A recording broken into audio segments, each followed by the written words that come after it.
Nikki, get your ass up here. So,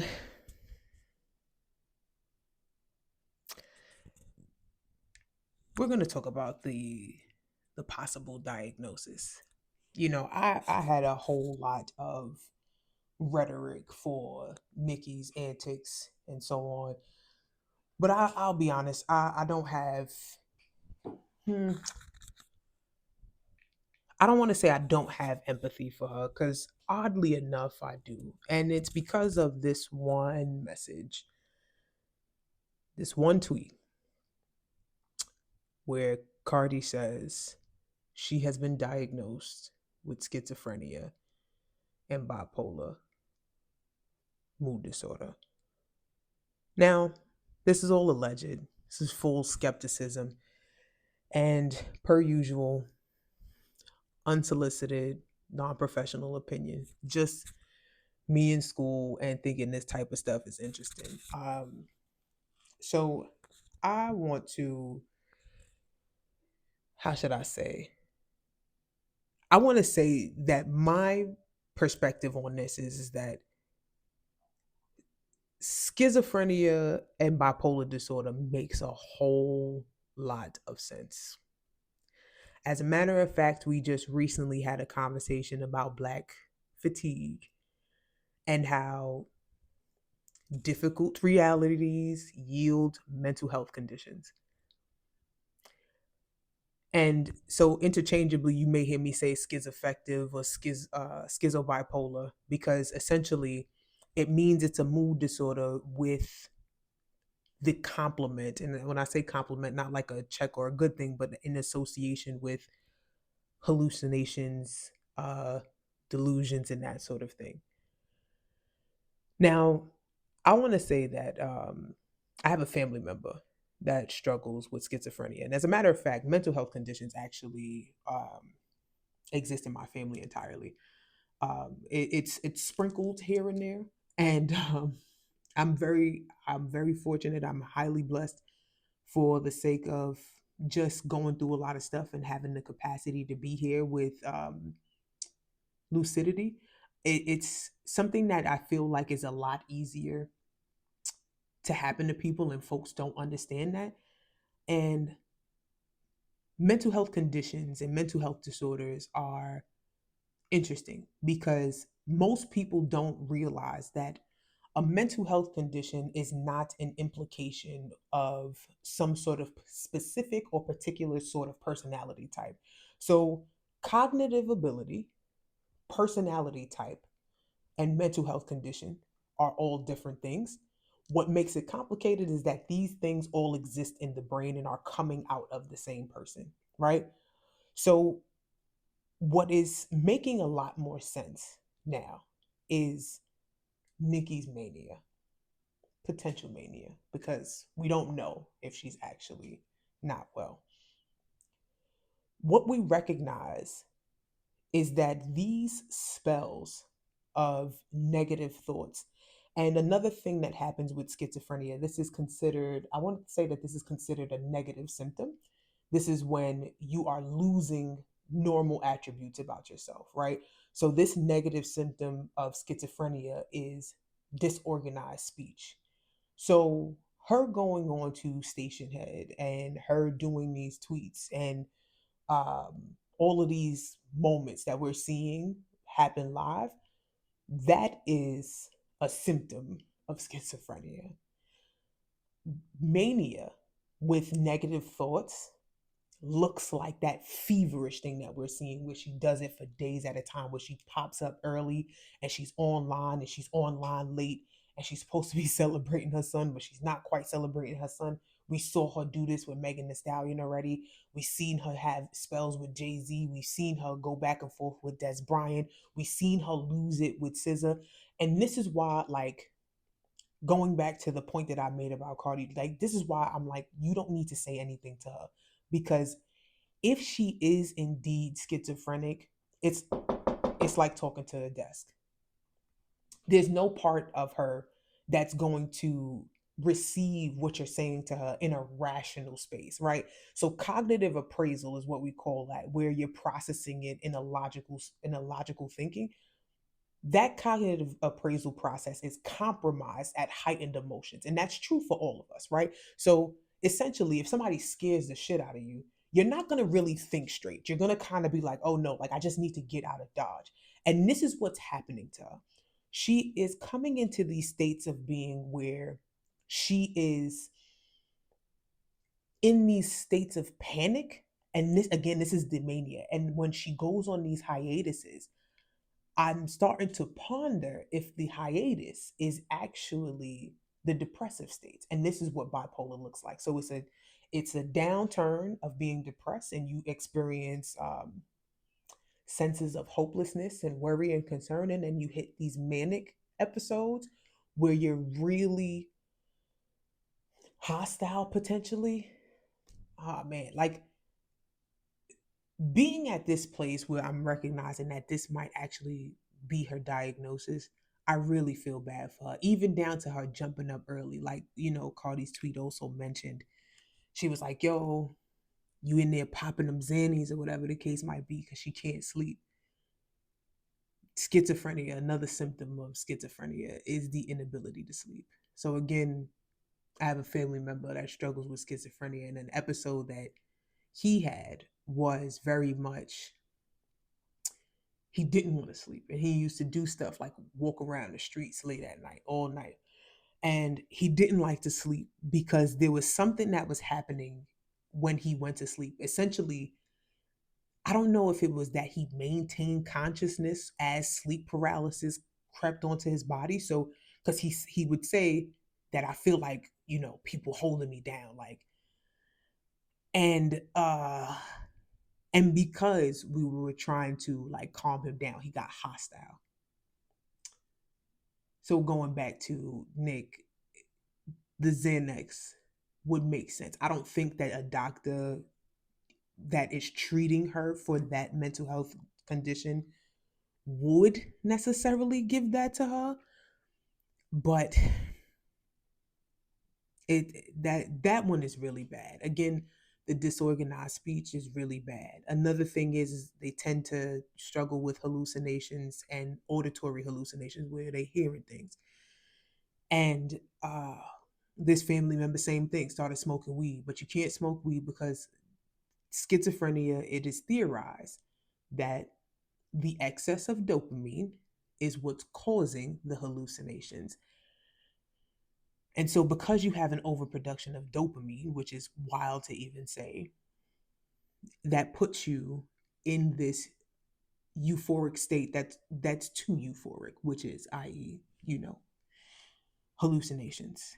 And this is where I feel bad because even down to like bipolar disorder, one of the symptoms of it or one of the byproducts of it is broken relationships. And so now looking around and seeing that she's isolated, she's by herself, people don't really check on her, people not really fucking with her. And I worry about her at this point because the degradation of her mental health is also showing up as a regression in her personally, right? Where she seems more and more childish because, again, trauma tends to do that, right? Like it tends to stifle you at a specific space in your life. And so if you think about it, she has, it was suggested that her father was abusing her sexually as well. I I don't want to entertain that too much, but I can't rule it out because there's no way for me to know or not know. But her brother was convicted for the exploitation and molestation of a child. Her dad, she has admitted, was abusive. The man that she married in her latter years is abusive, or at least has been convicted of assault, both physically and sexually. And I believe there was an attempted murder or a murder charge of some sort, right? Like, that's a sign of significant regression where she's slipping back into a place that feels familiar, that feels comfortable. But the problem is that the people that were her village with predators and they weren't safe. And so now she's at this point where she's not in a good spot. So like, as nasty as she's been, I will be very honest, if this is indeed true, if she is actually struggling with schizophrenia and bipolar disorder, I worry that the next 5 to 10 years for Nicki is going to look really, really bad. And I'm saying it because if she's in the crib and she's still like, she's not taking antipsychotic medication and eating right, she is degrading her brain. And I'm not, from both experience personally and from reading about it actively. If this is true, she needs to take her regimen seriously. I'll take it a step further. It is being argued, and I've seen people say this before Cardi has even said it, that her son is non neurotypical. So there is an implication of some sort of neurodevelopmental issues that could exist, right? And it could look something like autism, Asperger's, ADHD. It could be any of those things. We don't know. Again, it's all speculative. So there's a couple of things that work against us. So even if we were to put aside, let's say the schizophrenia is not a thing, I believe that at that level of success and turbulence, that mood disorders are very easy, right? And like I said, with something like schizophrenia being a byproduct of excessive dopamine production, being a rap superstar, that's more than enough dopamine. And that could have triggered that dopamine mishap in the brain too.